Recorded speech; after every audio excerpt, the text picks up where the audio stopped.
भारत के लोग, हम भारत के लोग।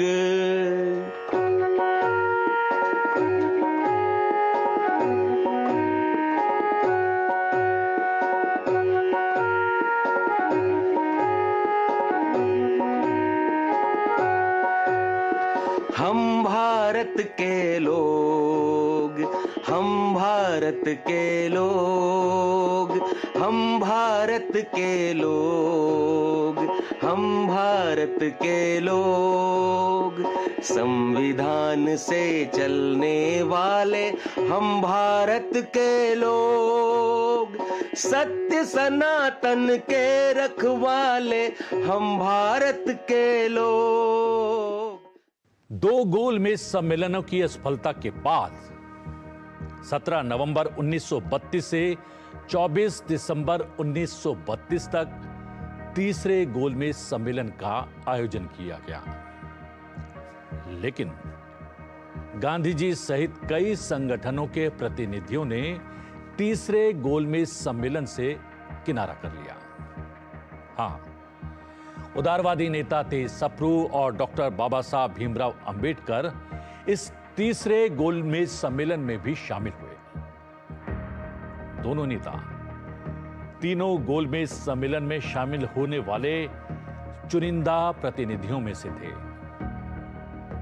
यह सम्मेलन भी असफल रहा, लेकिन सम्मेलन में दो बड़े निर्णय लिए गए।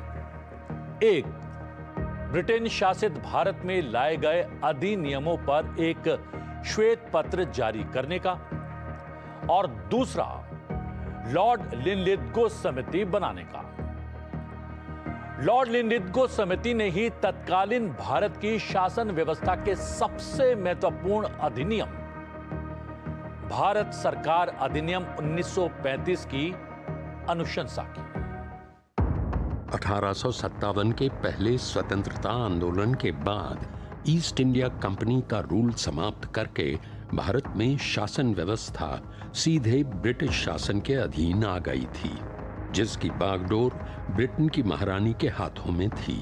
भारत में अपने शासन को व्यवस्थित करने के लिए ब्रिटिश हुक्मरान समय समय पर नए नए एक्ट और अधिनियम लेकर आए, जिसमें भारत सरकार अधिनियम 1858, Indian council act 1861, Indian council act 1892, Indian council act 1909, Bharat सरकार अधिनियम 1919 लाया गया।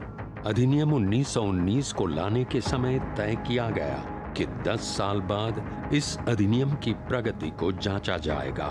ऐसा करने के लिए 1927 में साइमन कमीशन बनाया गया, लेकिन इस कमीशन में भारतीय प्रतिनिधियों को शामिल न करने के कारण कमीशन का जमकर विरोध हुआ।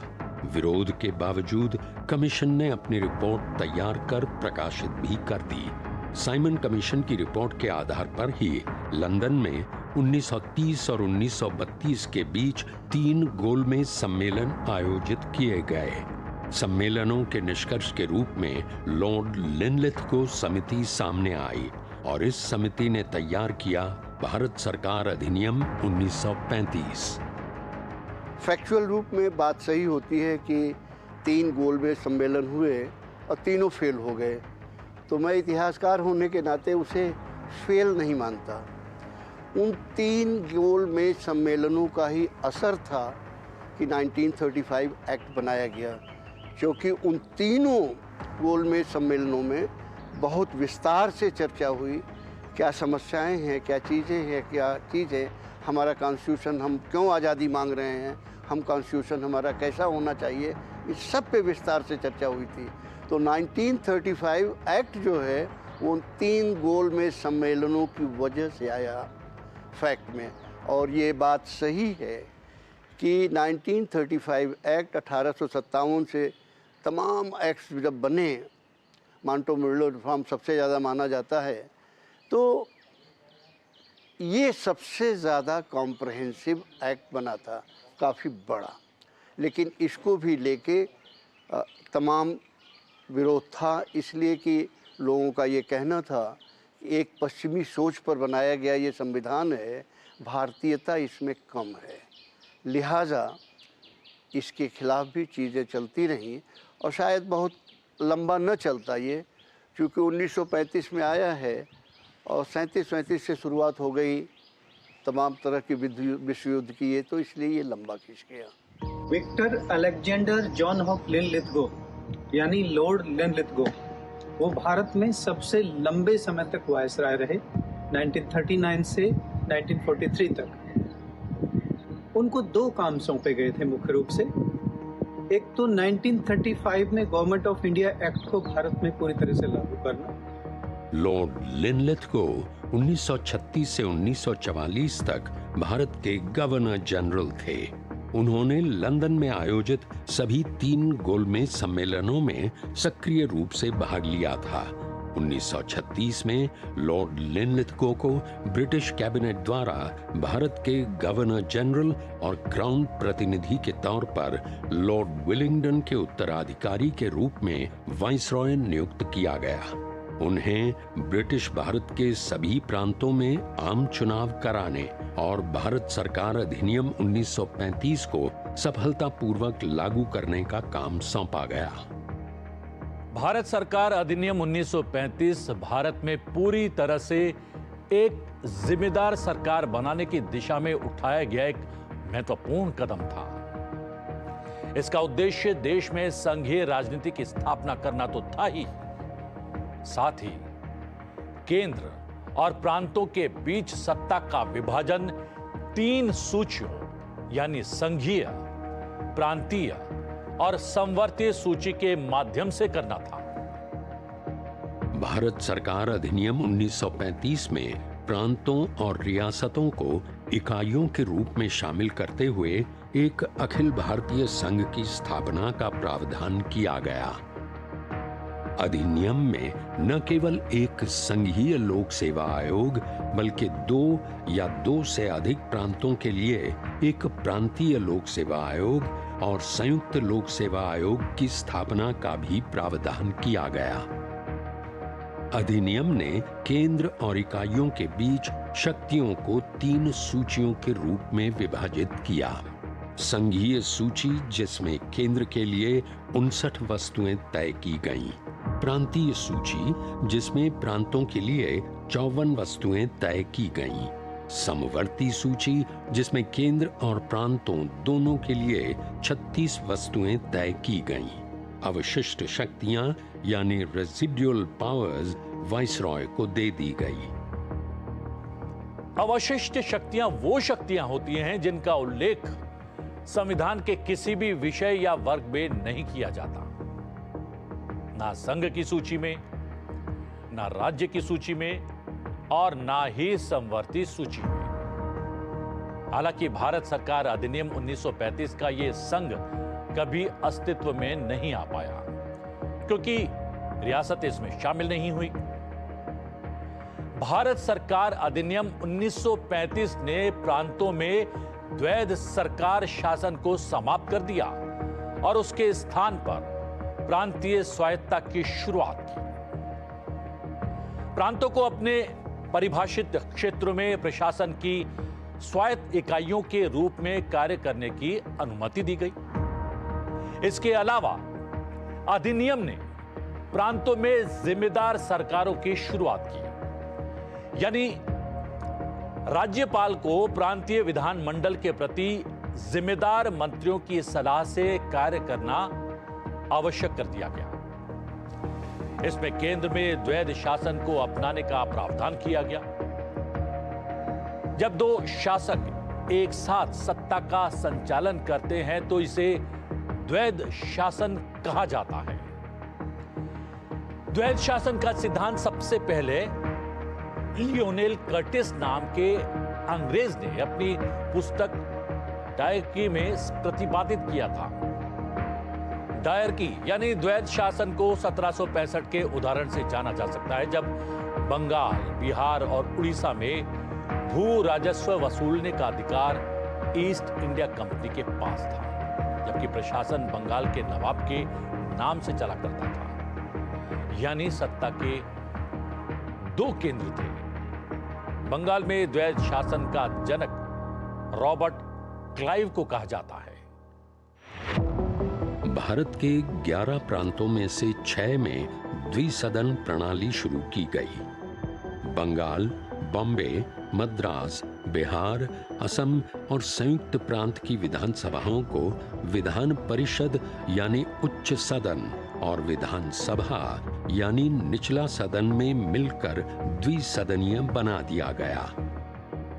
अनुसूचित जातियों, महिलाओं और श्रमिकों के लिए अलग निर्वाचन क्षेत्र प्रदान करके सांप्रदायिक प्रतिनिधित्व के सिद्धांत को आगे बढ़ाया गया। 1858 के भारत सरकार अधिनियम द्वारा स्थापित भारतीय परिषद को समाप्त कर दिया। भारत में मताधिकार का विस्तार किया और कुल जनसंख्या के लगभग 10% को मतदान का अधिकार दे दिया गया। देश की मुद्रा और ऋण को नियंत्रित करने के लिए भारतीय रिजर्व बैंक की स्थापना का प्रावधान किया गया। संघीय न्यायालय की स्थापना का प्रावधान किया, जिसे 1937 में स्थापित भी किया गया। बंगाल सहित सभी प्रांतों में निर्वाचित प्रतिनिधियों वाली उत्तरदायी सरकारें स्थापित की गईं। 1935 गवर्नमेंट ऑफ इंडिया एक्ट के बाद ये द्वैध शासन प्रणाली यानी डायरकी खत्म कर दी गई और लॉर्ड लिनलिथगो को 1939 में भारत में भेजा गया कि आप इसको पूरी तरह लागू कराइए। भारत सरकार अधिनियम 1935 ने शासकीय और प्रशासकीय बदलावों के साथ भारत में प्रांतीय चुनाव का भी रास्ता खोल दिया। 1936-37 की सर्दियों में ब्रिटिश भारत में प्रांतीय चुनाव करवाए गए। भारत के 11 प्रांतों मद्रास, मध्य प्रांत यानी आज का मध्य प्रदेश, बिहार, उड़ीसा, संयुक्त प्रांत, Bombay Presidency, Assam, North West Frontier Province, Bengal, Punjab और सिंध में चुनाव कराए गए। ये वो समय था जब कांग्रेस गांधी जी के नेतृत्व में ब्रिटिश शासन से टकराव का रास्ता छोड़कर संवैधानिक राजनीति को अपनाने का प्रयास कर रही थी। इसकी वजह था गांधी जी के सविनय अवज्ञा आंदोलन का दूसरा चरण, जिसे जनता का वो प्रतिसाद नहीं मिला जो सविनय अवज्ञा आंदोलन के पहले चरण को मिला था। जन आंदोलन के धीमे पड़ने के साथ ही कांग्रेस के भीतर संवैधानिक तरीकों की ओर लौटने की वकालत करने वाली आवाजें भी तेजी से उभर रही थीं। कांग्रेस ने 1937 में प्रांतीय चुनाव लड़ने का निर्णय किया। 35 के अंदर आप एक्ट देखिए, जब एक्ट आता है और जब चुनाव की बात होती है तो गांधी उस समय चुनाव का विरोध करते हैं। तो कांग्रेस को चुनावों में हिस्सा नहीं लेना चाहिए। वो स्थिति आ जाती है जो स्वराज पार्टी और उस समय पे 1922 में आई थी, वो स्थिति तब आ जाती है और गांधी अपने आप को कांग्रेस से विड्रॉ कर लेते हैं। और तब आप देखिए कांग्रेस का जो सेशन है 1936 का फाइजपुर सेशन, जहाँ पे कि एक एग्रेरियन प्रोग्राम दिया गया, जो कृषि का प्रोग्राम कहा गया और बड़े उसमें वायदे किए गए और उसी में जमींदारी अनुमूलन की बात की गई थी, जो कि बाद में आके जाके संविधान में आती है लेकर के। तो ये जो प्रक्रिया है और ये जो हमारा जो एक संवैधानिक जिस दृष्टि से हम चल रहे हैं कि भारत के लिए बनाना है, उसका एक उद्भव हो रहा है, उसका एक विकास हो रहा है, उसके साथ एक नई नई चीज उभर करके सामने आ रही है। कांग्रेस चुनाव के माध्यम से जनमानस में अपनी लोकप्रियता का परीक्षण भी करना चाहती थी। 1936 के लखनऊ में आयोजित कांग्रेस के अधिवेशन में प्रांतीय चुनाव से जुड़े कुछ प्रमुख प्रस्ताव पास किए गए, जिसके अनुसार राज्य के लोगों को शेष भारत के लोगों के समान ही आत्मनिर्णय का अधिकार होना चाहिए।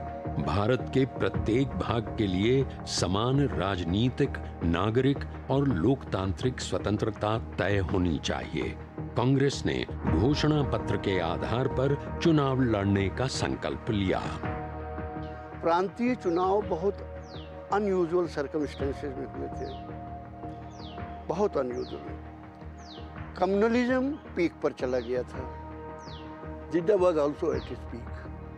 तरह तरह की चीज़ें चल रही थी। अभी पाकिस्तान सेपरेट स्टेट की बात तो 1930 में, अगर आप बहुत पीछे न जाएं, 1878-68 में न जाएं सर सैयद की स्पीच में, तो कम से कम 1930 में अल्लामा इकबाल की जो स्पीच है, प्रेसिडेंशियल स्पीच इलाहाबाद की, उन्होंने बहुत क्लियरली नाम पाकिस्तान नहीं दिया था, a separate state within India और outside India for the Muslim alone is required.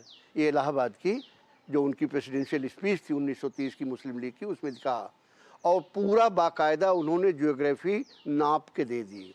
उसमें उन्होंने पंजाब का भी नाम लिया है, उन्होंने बलूचिस्तान का लाना, North West Frontier Province, Sindh in east और सिंध इन वेस्ट, और बाकी है तो न्यू वहाँ से जियोग्राफिकल आइडेंटिफिकेशन की भी पड़ गई थी।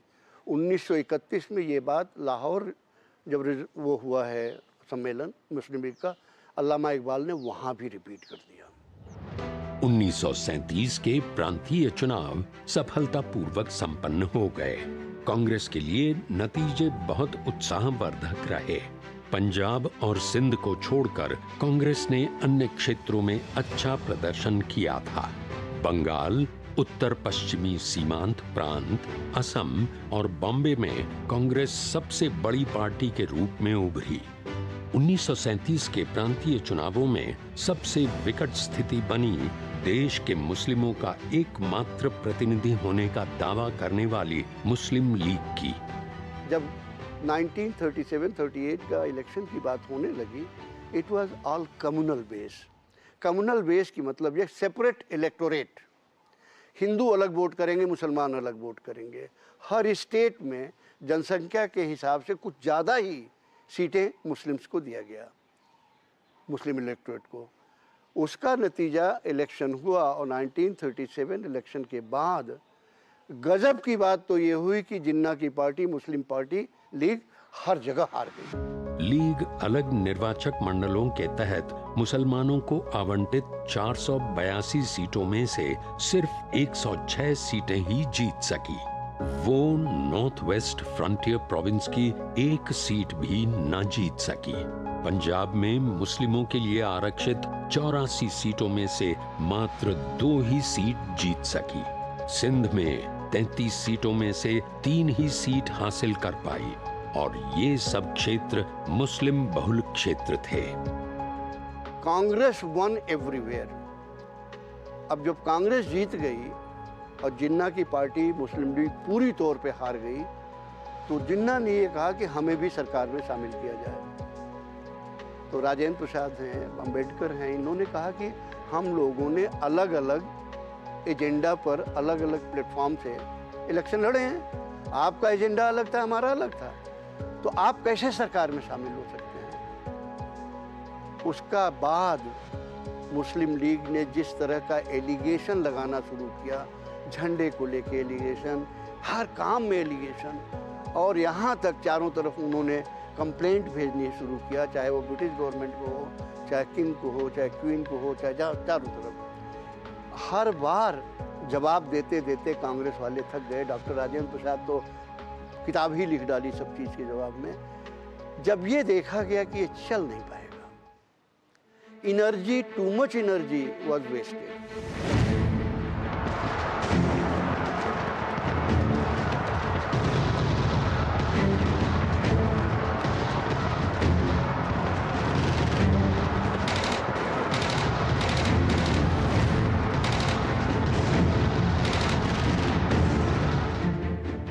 चुनाव के 2 साल बाद ही 1939 में दूसरा विश्व युद्ध प्रारंभ हो गया। भारतीय विधानमंडल की सहमति के बिना ब्रिटिश सरकार ने भारत को युद्ध में झोंक दिया। ऐसे में देश में आपातकाल की घोषणा कर दी गई। कांग्रेस ने मांग रखी कि युद्ध के बाद भारत को स्वतंत्र कर दिया जाए। पहले विश्व युद्ध का उदाहरण सामने था, अनुभव सामने था कि भारत ने पूर्ण सहयोग दिया था अंग्रेजों को, और बदले क्या मिला था? रोलेट एक्ट और जलियांवाला बाग। वो इन नेताओं के दिमाग से नहीं निकला था। तो इन्होंने कहा कि अगर इंग्लैंड भारत का सहयोग चाहता है तो भारतों को आजाद कर दे फिर। भारत के हाथ में दे दे सत्ता को, हम सपोर्ट करेंगे। तभी मैं बार बार जो कहता हूं ना कि जो जर्मनी जापान की बात बोसवादी करते हैं, गलत है। तो अंग्रेजों ने तो कोई देने का उस समय सवाल ही नहीं था, देने का, अंग्रेजों का करने का। और एक उस समय बोस ने बहुत बड़ी भविष्यवाणी की थी, देखिए, और कितनी दूरदर्शिता थी। बोस ने यह घोषणा की थी कि विश्व युद्ध का परिणाम चाहे कुछ भी हो, चाहे एलाइड जीते या एक्सिस जीते, ब्रिटिश साम्राज्य खत्म हो जाएगा। जो भारत में विरोध उठ रहा था सेकेंड वर्ल्ड वॉर को लेकर कि हम सेकेंड वर्ल्ड वॉर में अपने सैनिक नहीं भेजेंगे, हमें कोई मतलब नहीं है, उस विरोध को पूरी तरह से दबा दिया। लॉर्ड लिथगो दोनों ही मिशन में सफल रहे और उन्होंने अपना कार्य बखूबी निभाया, भारत में उठे विरोध को भी दबाया और 1935 के गवर्नमेंट ऑफ इंडिया एक्ट को लागू करके डायरकी सिस्टम को खत्म कर दिया। ब्रिटिश सरकार ने इस मांग की उपेक्षा की, लिहाजा कांग्रेस कार्यकारिणी के निर्देश पर 15 नवंबर 1939 को प्रांतीय मंत्रिमंडलों ने इस्तीफा दे दिया। गांधी जी ने कांग्रेस से बिना पूछे अंग्रेजों को समर्थन देने की बात कह दी। उससे तमाम लोग बहुत नाराज हुए। तमाम लोग का मतलब सब नहीं, लेकिन कुछ बहुत पावरफुल सेक्शन नाराज हो गया और उसने कहा कि नहीं, अब हम काम नहीं करेंगे इससे में। तो फिर 1939 आते आते सभी सरकारों ने इस्तीफा दे दिया। तो सर्कमस्टेंसेस बहुत तेजी से बदले और कुछ ऐसे भी थे ये सर्कमस्टेंसेस जिससे आम आदमी को संभल पाना बहुत मुश्किल था। कभी कभी होता है देशों में परिस्थितियां इस तरह से बदलती हैं, इतनी तेजी से बदलती हैं कि आप पकड़ नहीं पाते समय को। तत्कालीन वायसराय ने इन इस्तीफों के बाद आपातकाल की घोषणा कर दी। हम भारत के लोग, हम भारत के लोग,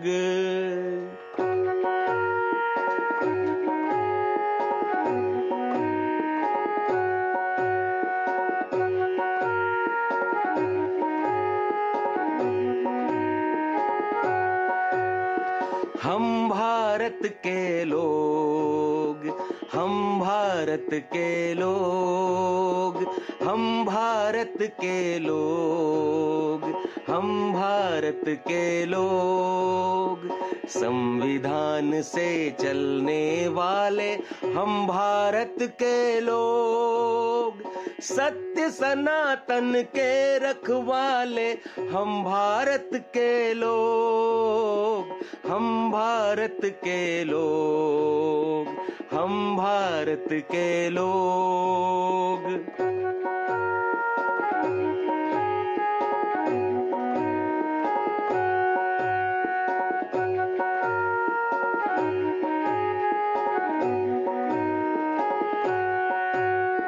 राम राज्य के आदर्शों को संविधान से जोड़ा, लोक संस्कृति और सभ्यता को विधान से जोड़ा, संकल्पों से बढ़ने वाले हम भारत के लोग, सत्य सनातन के रखवाले हम भारत के लोग, हम भारत के लोग, हम भारत के लोग।